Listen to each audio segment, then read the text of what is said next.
ॐ अनन्तं वासुकिं शेषं पद्मनाभं च कमलं खड्गपालं धृतराष्ट्रं च तक्षकं कालियं तथा एतानि नवनामानि नगानां च महात्मने सायंकाले पठे नित्यं प्रातः काले विशेषते तस्य विषभयं नास्ति सर्वत्र विजयी भवेत्। जय श्री कृष्ण दोस्तों, कृष्ण आस्था प्रमीला चैनल पर आपका हार्दिक स्वागत करती हूँ। और आज हम नाग पंचमी के व्रत का महत्व और उसकी कथा सुनेंगे और इसकी जानकारी प्राप्त करेंगे। श्रावण कृष्ण पंचमी को नाग पंचमी कहते हैं। कहीं कहीं पर यह शुक्ल पंचमी को भी मनाई जाती है। ज्योतिष के अनुसार पंचमी तिथि के स्वामी नाग देवता होते हैं, अतः नाग पंचमी के दिन नाग की पूजा, नागों की पूजा अवश्य करनी चाहिए। महाभारत में वर्णित राजा जन्मेजय नागों की पूरी जाति को खत्म करने के लिए एक यज्ञ करते हैं। यह यज्ञ अपने पिता राजा परीक्षित की मृत्यु का बदला लेने के लिए था, जिनको तक्षक नाग ने डसा था। ये कहानी हम सभी जानते हैं। आस्तिक मुनि जो नागों को बचाते हैं, जन्मेजय को इस यज्ञ को रोकने की प्रार्थना करते हैं। जिस दिन यह बलि रोकी गई उस दिन सावन शुक्ल पंचमी थी, अतः इसी वजह से हम नाग पंचमी श्रावण शुक्ल पंचमी को मनाते हैं। गरुड़ पुराण के अनुसार नाग पंचमी पर नागों की पूजा करने से सौभाग्य और समृद्धि की प्राप्ति होती है। हमारे पुराणों में कई कथाओं के माध्यम से इसका वर्णन किया गया है। विधि ये है पूजा की कि प्रातःकाल नित्य कर्म से निवृत्त होकर के व्रत का संकल्प लेना चाहिए और उसके बाद में आटे में हल्दी मिला करके और नाग बनाएं और दीवार पर चिपका दें। एक कागज़ के साथ में पहले कागज़ पे चिपकाएं, उसके बाद दीवार पे चिपका देना चाहिए। चौकी रख देनी चाहिए, चौकी पर श्वेत वस्त्र बिछा देना चाहिए और सुगंधित पुष्प रखने चाहिए। आटे की मोई बनानी चाहिए, यानी कि आटा भून लें घी के साथ में और पिसी हुई चीनी उसमें मिला दें, उसको मोई बोलते हैं। और दूध रखें, दही रखें जो सर्पों को बहुत प्रिय है। और इस दिन नागों की जब पूजा की जाती है तो नागों की पूजा में दीपक नहीं जलाया जाता है, सिर्फ धूप बत्ती से ही पूजा की जाती है। कोई गर्म ज्वलनशील ऐसा पदार्थ नहीं रखते हैं। तो ये सब करके और उसके बाद में नागों की पूजा करनी चाहिए कुछ मंत्रों के साथ, जो अभी हम आपको बताएंगे। तो ये सब करने से पद्म तक्षक नाग संतुष्ट होकर के 7 कुलों की सर्पदंश से रक्षा करते हैं। पृथ्वी का भार शेषनाग पर है। भगवान श्री हरि शेष शैया पर विराजते हैं और समुद्र मंथन नागराज वासुकी से हुआ था। महादेव के गले का हार भी वासुकी नाग है। अतः सर्प भय से मुक्ति हेतु इस दिन नाग पूजा अवश्य करनी चाहिए। एक बहुत पौराणिक कथा है। वो कहते हैं कि एक साहूकार था, उसके 7 बेटे और 7 बहुएं थी। 6 के तो पीहर था, किंतु 7वें के पीहर नहीं था। एक बार जब वह गर्भवती हुई तो घेवर खा रही थी, और घेवर एक मिठाई होती है जो अभी सावन में ही बनती है।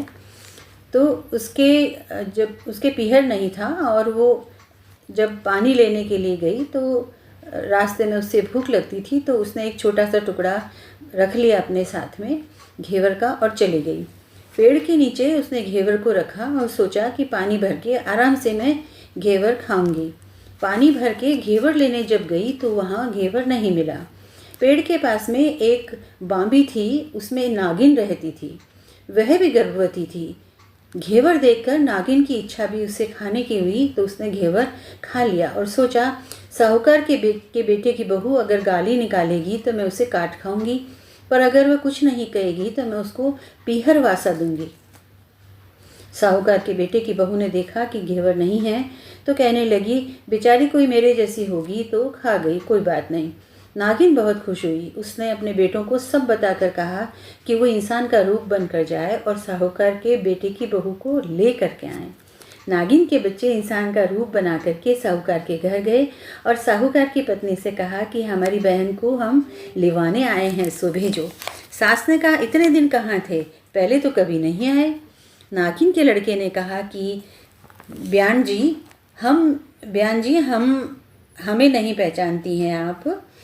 ब्यान जी मतलब समधन जो होती हैं, समधन जी। तो बाई जब जन्मी थी, यानी कि जो ये बेटी है आपकी बहू जो है, जब इसका जन्म हुआ था तब हम नानी के थे, और जब शादी हुई तब हम परदेश कमाने गए थे। वे लड़के बहुत से गहना, कपड़ा और मिठाई आदि अपनी बहन की सास के जिठानियों के लिए ले करके गए थे। सास बहुत प्रसन्न हुई। सास ने बहू को भेज दिया। बामी के पास पहुंचकर लड़कों ने कहा, बहन हम सांप हैं, तुम्हारा घेवर हमारी माँ ने ही खाया था, उसने तुम्हें अपनी लड़की माना है, इस नाते तुम हमारी बहन हुई, तुम हमारी पूंछ पकड़ लो, डरना मत। वह पूंछ पकड़कर बामी में चली गई। वहाँ उसने बहुत सुख और आराम देखा। वहीं उसने लड़के को भी जन्म दिया, यानी एक पुत्र को उसने जन्म दिया। जब उसका लड़का थोड़ा बड़ा हुआ तब की बात है कि पड़ोसन ने साहूकार के बेटे की बहू को सिखा दिया कि अगर तू मेरी माँ की इतनी ही लाडली है तो तू तेरी माँ से कहना कि आज तो सांपों को दूध मैं ही पिलाऊंगी। पड़ोसन का ताना उससे सहन नहीं हुआ। वह माँ से जिद करके सांपों का दूध ठंडा करने लगी। घंटी सुनते ही छोटे बड़े सब सांप दूध पीने को दौड़ पड़े। दूध में मुंह डालते ही बहुतों का मुंह जल गया। सांप क्रोधित होकर कहने लगे, हम बहन को काटेंगे। माँ ने कहा, उसे मत काटो, वे तुम्हें आशीष देंगी।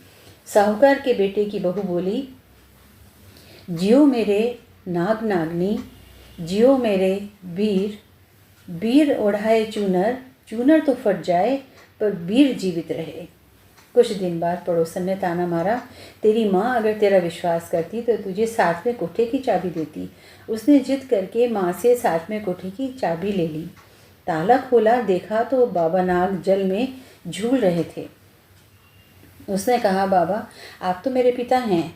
और बोली कि जियो नाग नागनी, जियो बासुकी नाग। नाग देवता ने उसे 9 करोड़ का हार दे दिया।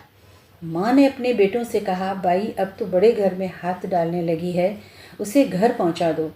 नागों ने साहूकार के बेटे की बहू को बहुत से गहने कपड़े दिए और ससुराल पहुँचा दिया। थोड़े दिनों की बात है, उसका बच्चा झाड़ू तोड़ रहा था, यानी बहू का जो बच्चा था छोटा। ताई ने कहा, झाड़ू मत तोड़ना, इतना तोड़ने का शौक है तो तेरे नाना मामा के यहाँ से लाया होता। सांपों ने सुन लिया। माँ से जाकर कहा कि माँ 2 झाड़ू सोने के बनवाओ और 2 झाड़ू चांदी की बनवाओ। ताइयाँ देखकर जल गईं, कहने लगी, इससे तो ताने मारने से धन बढ़ता है। छोटी जिठानी लकड़ी लेने गई, वहाँ सांप था। उसने सोचा सबसे छोटी को भेजना चाहिए, सांप उसे खा जाएगा तो मुसीबत टल जाएगी। छोटी बहू लकड़ी लेने गई तो वहाँ सांप बैठा था। वह बोली, भैया राम राम। सांप ने झट से बिछुए दे दिए, पहनकर छम छम करती चली आई। जिठानियाँ देख कर चल गईं।